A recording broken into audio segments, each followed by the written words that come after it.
seja muito bem-vindo mais uma vez aqui ao canal Questões da Qualidade. Hoje nós vamos falar sobre monitoria de atendimento e esse vídeo aqui inaugura uma série de vídeos que vai tratar sobre esse tema maior, sobre esse tema mais amplo, que é o tema monitoria de atendimento. Esse vídeo aqui, esse vídeo específico, vai tratar sobre essa questão que você já consegue inclusive visualizar aí na sua tela, a questão de que monitoria de qualidade, monitoria de atendimento não é caça às bruxas, essa não é a finalidade da monitoria. E aí, ao longo desse vídeo e ao longo dos próximos vídeos que eu também vou trazer aqui para o canal, você vai conseguir captar muita coisa importante, muita coisa fundamental para que você consiga aperfeiçoar aí o seu processo de monitoria, aperfeiçoar o processo de monitoria da sua empresa, do seu trabalho, da sua organização, enfim. Dito isso, não se esquece de se inscrever aqui no canal, tá bom? Se inscreve, ativa as notificações, porque assim, todo vídeo novo que eu trouxer para cá, você vai receber esse vídeo em primeira mão. Você vai receber uma notificação e vai conseguir assistir ele de imediato, ok? Então, indo direto ao ponto, vamos deixar de conversinha mole, né? Vamos direto ao que importa. Eu já deixei aí uma informação importante na sua tela, a informação de que monitoria de qualidade, monitoria de atendimento é ferramenta. E aí, como a gente bem sabe, toda ferramenta ela existe para uma determinada finalidade. Uma finalidade que geralmente está relacionada a resolver um problema. Geralmente não, né? Em 100% dos casos, as ferramentas servem para resolver problemas. E em se tratando de monitoria, o problema que a gente busca resolver, o problema que essa monitoria vai resolver é o problema da variação. O que seria então essa variação? Eu trouxe aqui duas situações para explicar para você o que seria essa variação. A primeira situação é a variação na aplicação de processo. Digamos que você tem um padrão que está definido aí para o seu atendimento se desenvolver, você faz a sua monitoria e identifica que esse padrão não é aplicado da mesma forma pelas pessoas. E aí, quando eu digo pessoas, eu estou falando pessoas, equipes e até mesmo um site e outro site. Por exemplo, empresas grandes, empresas multinacionais, elas têm sites diferentes. E aí, quando um produto está dividido em sites, gera esse desafio de você manter o padrão independentemente do site. A diferença no padrão de atendimento, como o atendimento tem que se desenvolver, é justamente essa variação na aplicação do processo. Para ser mais específico, quando a gente tem variações na utilização dos scripts, na forma como as informações são comunicadas ao cliente e principalmente no processamento das ações dentro dos sistemas, a gente tem aí uma variação na aplicação do processo, ok? Esclarecida então essa questão, vamos para outra situação que também mostra aí algo bem comum relacionado à variação nesse contexto de atendimento.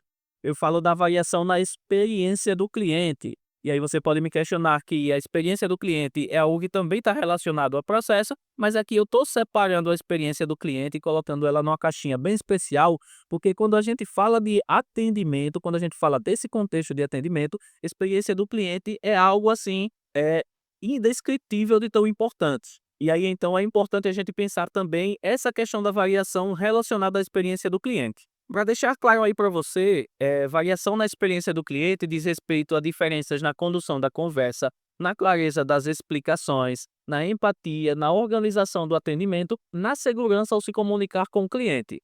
Quando há variação em tudo isso, nesses aspectos, nesses itens, isso faz com que o cliente perceba níveis distintos de qualidade. Se você tem, por exemplo, um cliente que liga 2 vezes ali num período próximo, e aí quando ele é atendido pelo primeiro atendente, ele recebe um atendimento com uma qualidade X, e quando ele é atendido pelo outro atendente, ele recebe uma qualidade com um valor Y, esse cliente claramente vai perceber que existe ali uma diferença, um abismo às vezes muito grande entre os dois atendimentos.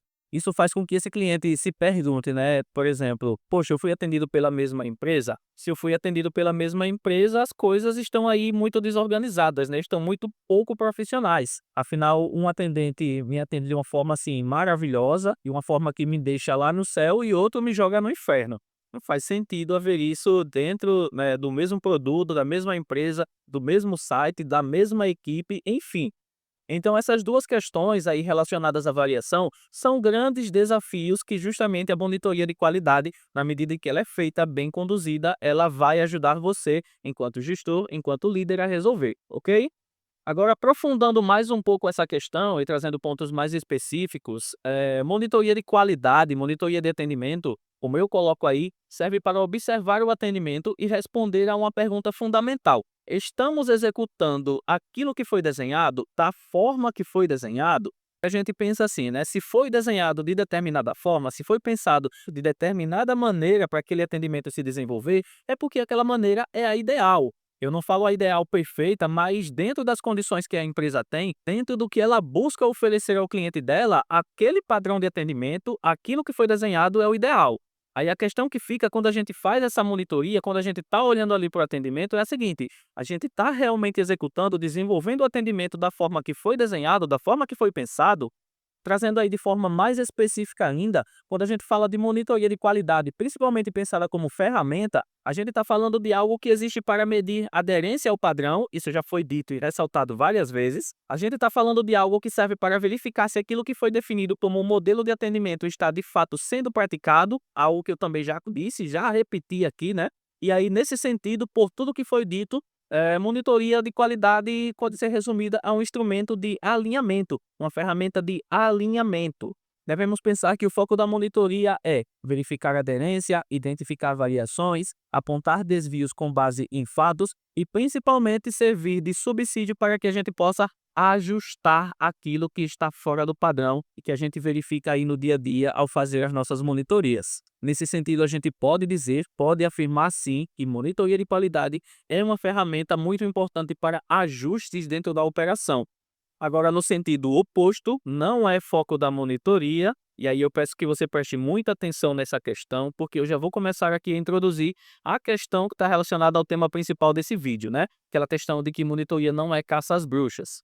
Não é foco da monitoria, como eu coloquei aí, a exposição de situações indesejadas e principalmente a exposição de pessoas que estão envolvidas, estão relacionadas com essas situações. Também não é foco da monitoria criar um clima de medo, não é foco da monitoria ser instrumento de ameaça e muito menos é foco da monitoria ser um instrumento, ser um meio que a gente vai utilizar para punir pessoas. Existe essa situação do gestor não gostar da pessoa, não simpatizar com o colaborador, marcar um colaborador e usar aí a monitoria também para punir, para criar uma situação que pode até culminar no desligamento desse colaborador. Isso eu trago e coloco de uma forma muito séria, porque se a gente está pensando em gestão, e aí para ser mais específico, gestão de pessoas, e isso não combina com o papel de gestor. Gestor que faz isso, sinceramente, tem sérios problemas. Problemas que exigem aí uma série de ações, inclusive terapia, ok?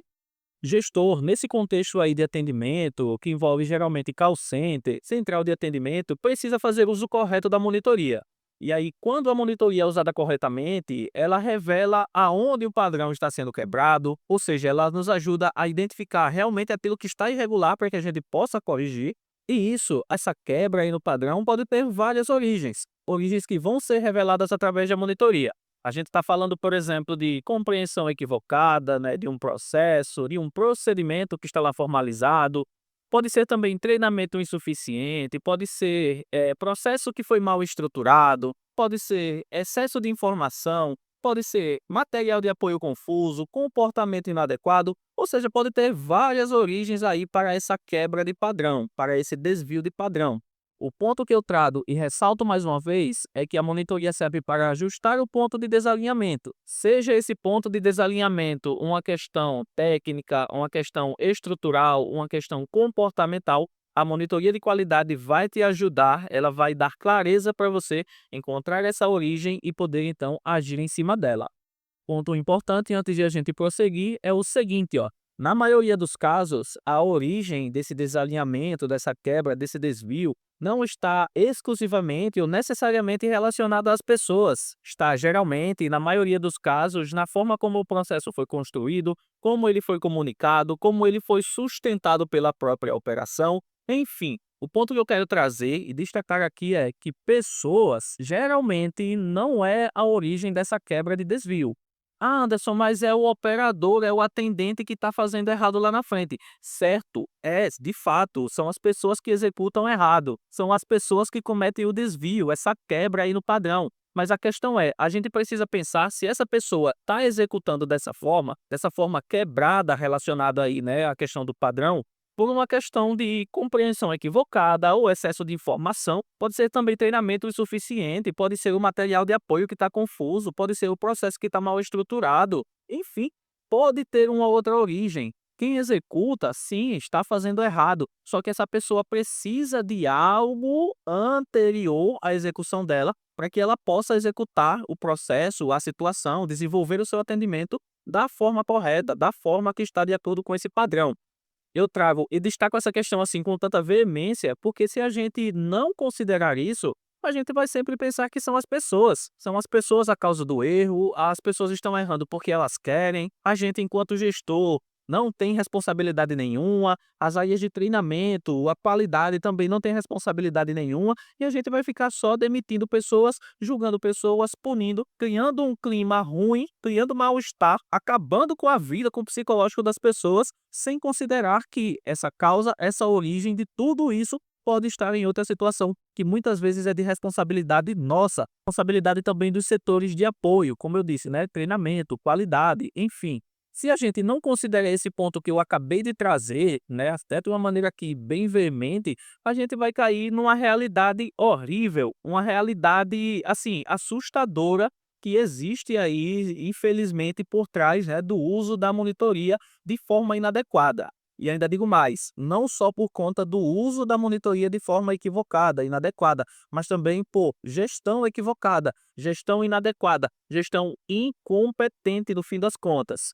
Acompanha aí, ó. Se a monitoria existe para identificar variações e ajustar processo, por que tantos líderes insistem em usá-las como instrumento de punição? Por que que tantos líderes usam a monitoria de qualidade, a monitoria de atendimento, para fazer essa caça às bruxas? Bom, aí a situação é complexa, viu? Eu vou trazer aqui 6 pontos que vão ajudar você a pensar sobre essa situação. Inclusive, se você for um gestor que faz monitoria, que tem equipe, está buscando conhecimento sobre esse tema, faz alguma coisa do que foi colocado aqui nesses pontos, por favor, reflete. Ajuda a sua empresa, ajuda a sua equipe a trabalhar melhor, a alinhar melhor os processos, a se desenvolver utilizando a monitoria de forma correta, certo? Acompanha aí, ó. Um dos motivos, o primeiro que eu trago aqui, né, para explicar essa questão dos líderes ainda utilizarem a monitoria como um instrumento de caça às bruxas, é o seguinte: quando o líder não tem repertório técnico para analisar causa, ele tende a reduzir tudo à pessoa que está executando. Aqui eu estou falando de incompetência mesmo, tá? Todo líder precisa saber fazer um diagnóstico de causas. E eu não estou dizendo assim porque é bonitinho, não, porque realmente é necessário no dia a dia de qualquer empresa. Um líder é um agente de resolução de problemas. O líder resolve problemas todos os dias. E aí, se esse líder não sabe diagnosticar um problema, encontrar as causas de um problema, como é que ele vai resolver problemas? Como é, pela misericórdia, que esse líder vai conseguir alcançar resultados, melhorar o dia a dia, alcançar os objetivos da empresa se ele não sabe fazer um diagnóstico de causas? É um líder reativo, aquele que apaga incêndios o dia todo?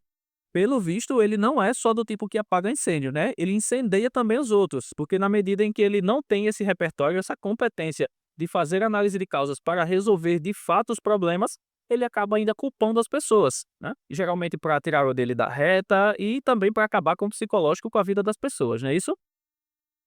Hum. Enfim, fica a reflexão, vamos seguir sem revolta. O segundo ponto é, quando o líder não tem capacidade de desenvolver pessoas, ele substitui a orientação por punição.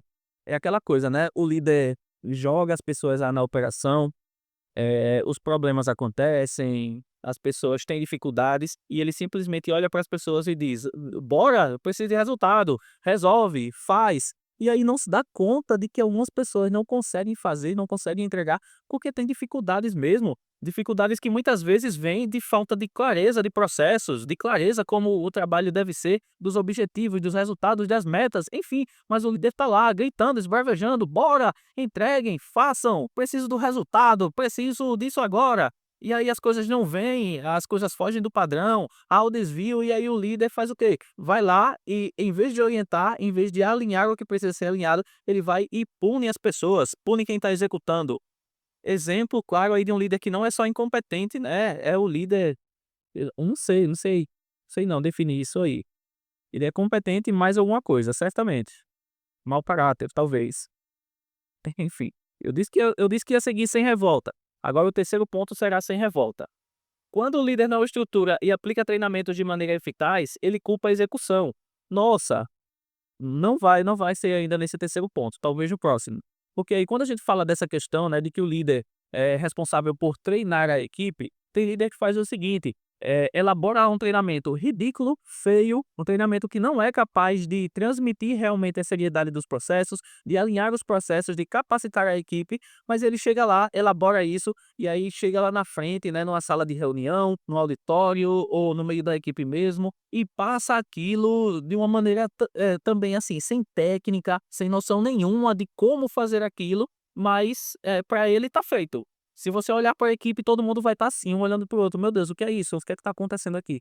Mas o líder não, para ele está tudo perfeito. Ele elaborou o treinamento, ele aplicou o treinamento, e aí ele já sai lá com a consciência limpa. A consciência afirmando para si próprio de que ele fez o melhor trabalho possível, tudo está maravilhoso, e aí, a partir daquele momento, quem errar, erra porque quer, erra porque está cometendo desvio comportamental. E aí, desvio comportamental, o que é que a gente faz? A gente tem que punir. E não só punir, a gente tem que chegar lá também para a coordenação, para a gerência, para a direção e dizer: ó, fulano, né? Esqueci do RH. Dizer para o RH também: fulano está fazendo tudo errado porque quer. Eu dei um treinamento perfeito, eu elaborei aqui ó, uma coisa maravilhosa, apliquei, fiz dinâmica, dei bombom, e aí o cidadão está fazendo lá errado porque quer. Eu lavo minhas mãos. A partir de agora eu vou aplicar advertência.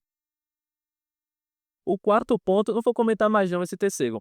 Quarto ponto é o seguinte: quando o líder não trabalha com dados de recorrência, ele reage ao caso isolado, muitas vezes tratando esse caso isolado de uma maneira desproporcional. É aquela situação, né? O líder não está acompanhando lá a sua equipe, os resultados, não está monitorando no dia a dia. Aí, um belo dia do mês, ele resolve fazer uma monitoria, identifica um caso isolado, um erro, um desvio de padrão, e ele diz: Isso daqui é inaceitável, isso daqui não, isso daqui é caso de guilhotina. O que é que a gente vai fazer? Vamos punir. E vai lá de maneira desproporcional, pune a pessoa, né, sem uma noção muito clara, né, de se aquele problema era recorrente, se foi uma situação até isolada para a pessoa. É o famoso líder que não acompanha resultados, não acompanha dados, não acompanha a performance da equipe e age no impulso quando aparece um problema para ele. É o líder que, além de incompetente, não tem inteligência emocional.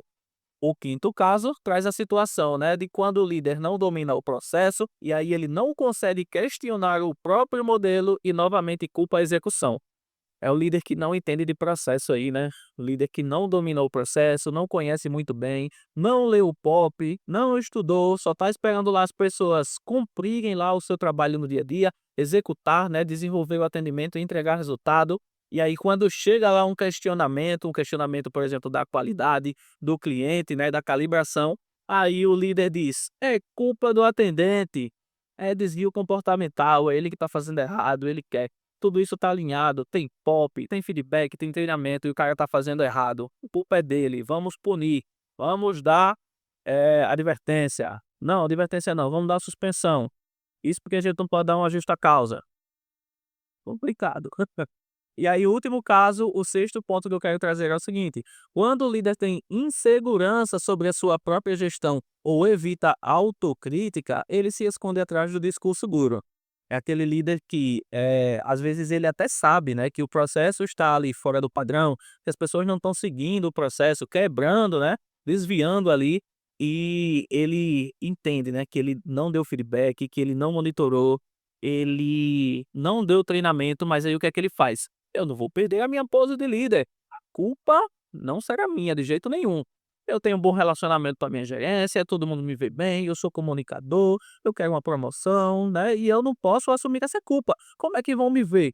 O que é que vão pensar de mim como líder? Eu sou líder, a culpa é da pessoa, a culpa é de quem está lá executando. E aí vai lá, dá aquele feedback duro, aplica a medida, né? A medida disciplinar na pessoa, muitas vezes. E aí, tudo isso para se esconder atrás, né, como eu disse, da insegurança, né, da incompetência primeiramente, da insegurança e também para fugir dessa autocrítica, né, a necessidade de se avaliar e pensar: "Poxa, eu fiz realmente o meu trabalho aqui de uma maneira exemplar, realmente eu esgotei aqui as possibilidades, eu dei apoio, eu estive presente, né, a ponto de eu entender que não há mais o que fazer e realmente aqui a responsabilidade é toda da pessoa, eu não tenho mais responsabilidade Esse tipo de líder, que eu acabei de citar aí no ponto 6, é incapaz de fazer essa autocrítica. Ele joga tudo para debaixo do tapete e aí pune as pessoas. Isso é muito mais fácil para ele, ok?